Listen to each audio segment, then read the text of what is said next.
But I was talking about how you always kind of, whether it's in the summertime or whenever, you kind of envision what the season's going to be like.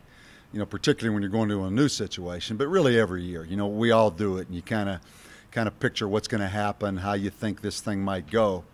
And I can remember distinctly, really since I've been here, thinking about, can we just make it to November? From the standpoint of having enough guys.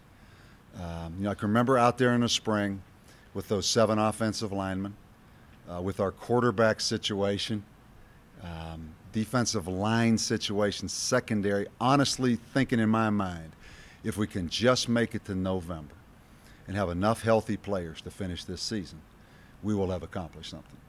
And I mean that sincerely. And here we are. And I think, what you always have to do, I know I have to do it, is really keep your eye on the target and keep your eye on the big picture. I've talked before how, there has to be a tremendous sense of urgency, which there is every single day. But you also have to have patience. You have to have patience. And just really, maybe nobody else sees it quite like you see it, and they shouldn't, because it's not their responsibility. But you have to know where you have come from, where you are, where you're headed. And I think if you continue to do that, you'll make smart decisions and you'll continue to get better. I look at, I really stop for a moment and just look at the second half against Boise State. And it's really, really encouraging. I look at the first half against Air Force, if we take that interception out at the end of the first half. I look at the first half against Fresno.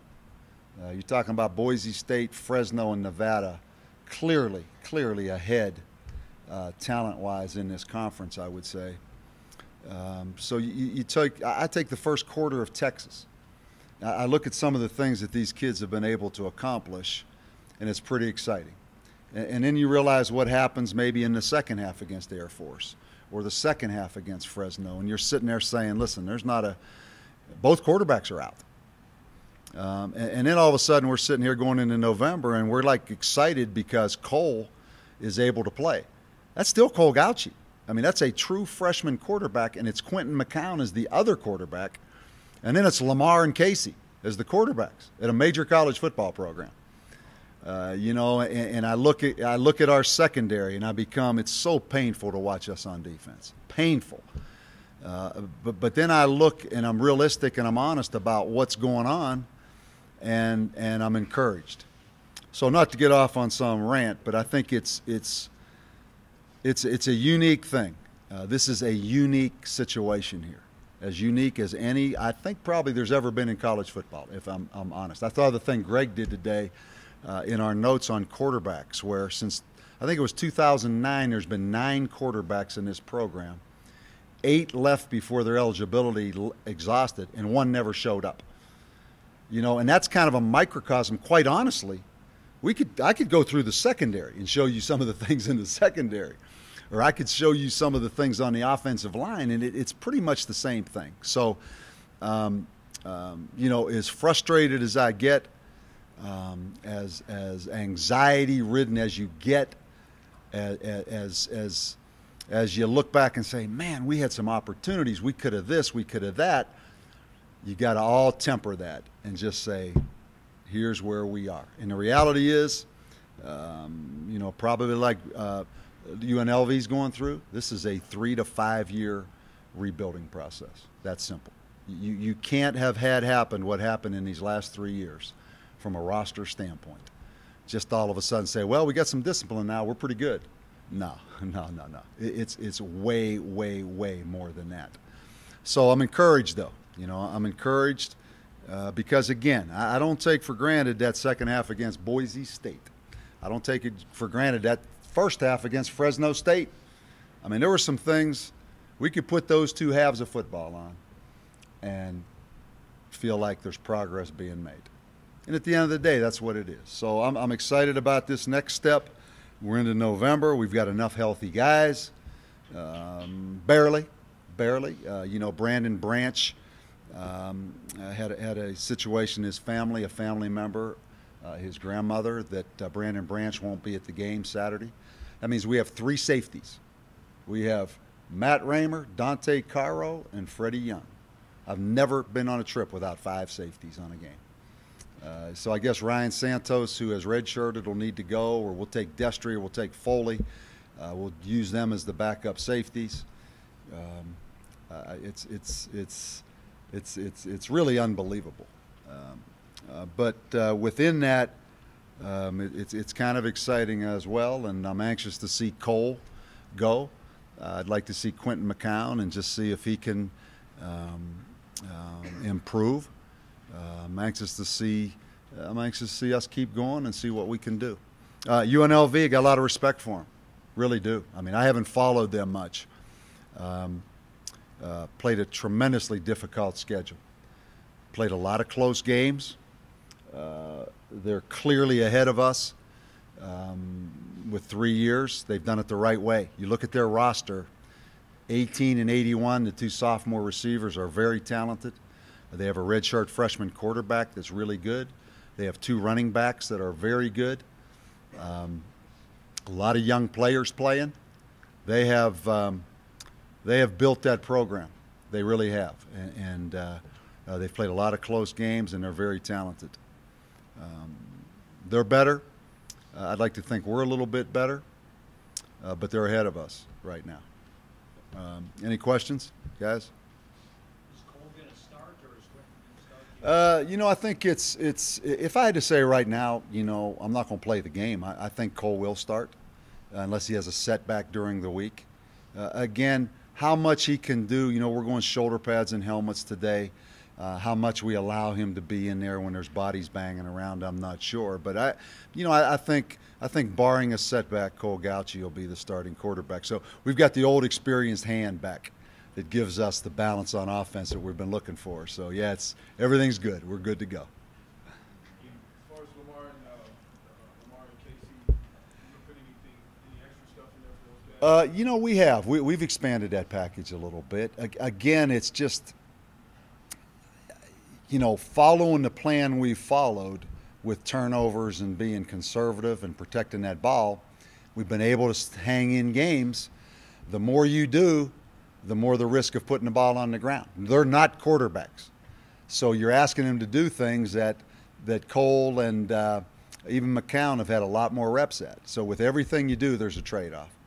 But certainly the problem's not going to go away. I mean, B.R. Holbrook, it's doubtful he's going to play any more football for us. He's going to try. But it's still Cole Gauchi and Quentin McCown, 2 first-year quarterbacks, are the only 2 on scholarship. You know, that problem's not going away. So we have to have a contingency plan for quarterbacks to get through this next 4 games. What are you hoping to see out of McCown and everything the next 4 weeks? Pardon me? What are you hoping to have McCown in these next 4 weeks You know, of his development?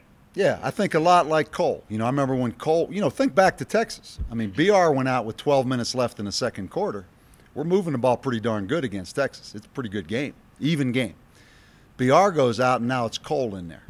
And you could see the moment Cole came in, he was timid, wasn't sure of himself. The offensive line was jumpy because the same thing we've seen out of Cole in his development. You put the first half of Fresno, Cole's running that offense now, or the second half of Boise, he's running that offense. The same thing we've seen out of Cole, you'd like to see out of Quentin McCown. He won't get as many reps probably, who knows, as Cole had in his development stage, but just become more sure of yourself and, you know, be less tentative. How many reps will he get? I don't know. You know, a lot depends on Cole, quite honestly, if Cole's able to go. You know, Cole is really a good option quarterback. Just his footwork, his ride, the way he exchanges his weight on the ride, he adds a lot. You know, and then we hand the ball to Casey. It's just different with Cole in there because the ride and the mesh point's different. He's really pretty natural at it. So, you know, if Cole can go, Cole's going to go. And Quentin would be the next guy in. And, you know, we'll just try to see if we can throw the ball. You know, we'll see if we can try to throw the ball a little bit with those guys in there. You know, that's what it is. With the hits Cole has taken the last couple of weeks, are you going to try to build him a little bit more in the pocket? We got a whole drop back passing game. We're ready. We're going to spring it on UNLV. We're going to go empty, keep him in the pocket, and we're going to do what Carr did. We're going to do that. No, first of all, he really the hit on Saturday was, I don't know if you guys probably watched it close. He didn't really get hit. His helmet got kind of banged at a side angle as he was going down. But no, you know what? Cole is what Cole is. We are what we are. We just need to expand the passing game a little more with Cole in an intelligent manner. And that's the thing, Bob, we were most excited about last week. Not that you don't go out there at practice and see some things come out of him in the passing game and you say, oh, no. But he was making some progress in the throwing game. So, we're just going to keep plugging away. Is Casey Carrier, do you think, one of the best running backs in the country? Second? I do. I haven't seen a lot of other guys. Honestly, once you start coaching again, it's over. That's again, when you talk about coaches voting in polls, forget about it. Unless guys have a lot more time than me. I don't even see highlights of games, let alone watch teams play. But I don't know. You guys would be better off, I think, to make that assessment. I know it's a pretty attractive place for running backs, though, because not many places do you get your hands on the ball as much as our guys do. You're looking at 30-some carries. And I'm excited about that. I look forward to this. One offensive lineman leaves this football team, Corian Chambers. Not a running back leaves. And with, we've got the transfer from Cal, who's done some good things, a bigger back. Crusoe Gongbe was exciting. I tell you, you watch him cover kickoffs, you watch him cover punts, the fake punt, gets his hand on the ball at the end of games. There's a place for Crusoe Gongbe building this thing forward. So we've got some pieces, but you have to figure out. You're better off looking at the Casey comparison. Anything else, guys? More snaps for Crusoe? More snaps? I'll tell you what, he's going to be a special teams special guy for us before it's done. He's on all phases basically of special teams now. We're trying to incorporate him more in the running game, and that's going to happen a little bit more. But really, it's going to happen in the spring. When we get a chance to let the dust settle and we look at where our strengths really are, I think we can be more creative with more backs in the game. We can end up being a 3-back team, with a big old quarterback like Cole in there. And we can, so we've got some things headed in the right direction. Special teams, I thought, we've been plugging away. I think we're starting to see. You look at our punt coverage Saturday, you look at our kickoff coverage. Our kickoff return was pretty good. We faked the punt. We're starting to get the rewards of how much time we've invested in special teams. So that's kind of encouraging, too. Coach, UNLV is 103rd in the country in rush defense. Is there any reason you have to pass the ball? Yeah. Well, we'll probably need a pretty good reason to try to throw it because we just don't jump on the first opportunity to try it out. So we'll probably need a pretty good reason. It all depends on the flow of the game. You know that. It's amazing. I look back at some of the 3rd and 8s. You guys ought to do a study on that. 3rd and 8s, 3rd and 10s, 3rd and 12s that we have run the ball and converted first downs. It's unbelievable. It really is. And then we throw the little screen to Casey on Saturday, which is really a run. That was a 3rd and 12, I think, we converted on that one. So, and what happens? I got into this at Notre Dame a little bit when you run that play action on first down and you try to take that hit. And we had one Saturday for 75 yards to Saquon Edwards down the middle of the field. But you know what happens? Then it's 2nd and 10. And now, so that's the dilemma we're in. It's hard to just throw it unless they're giving you a real reason to throw it. So it all depends on how successful we are running. I'm not the least bit embarrassed about those stats of throwing one pass in a second. I'm not looking for another job. I'm not looking for some guy to look and say, man, I want to do – this guy's not flashy enough, that offense – I could care less. So, some guys want to throw it so it looks like you're progressive or you're old school. I could care less. I just want to win the game. Coach, are you concerned? You mentioned about keeping the eye on the goal and that sort of stuff. Are you concerned about the focus of the team where you're kind of coming off a downswing in the last second half? You got all these injuries. You You always do. You always do. You know, I think that's what coach your team is. You know, how do you figure out, you know, because we left Saturday, we were a beat up, flat, demoralized team. You know, the first half was the first half. I mean, there were times in the stadium, the energy, the momentum. I mean, we had it rolling. And I still would like to see if Destry would have intercepted that pass and we go up 28-7, what would have happened. I would love to just, you know, see that happen again. But, yeah, I'm always concerned about that. You know, again, managing this roster, how we practice, you know, what our approach is, you know, is critical. It's critical with this team, you know. So, you know, I think we've got a pretty good plan for that. There's a little different feeling to look at a team and say, well, hell, we beat them last year. No, because I looked at the tape from last year, and it was different. You know, their backup quarterback was in there. We had a big pass early in the game. They had a big run early. It comes down to the end of the game. We create a turnover, I think, on the 50-yard line. They're ahead. We get down and score with, a minute left in the game. I mean, it was a totally different deal. So, no, that really doesn't. And I'll say this, you know, I think anybody that's watched them, and again, I'm not an expert on them, they are a much, much improved team and program. I mean, they have some good young players, and they've changed their style. You know, they're more of a pro-style offense, so it's a whole different deal.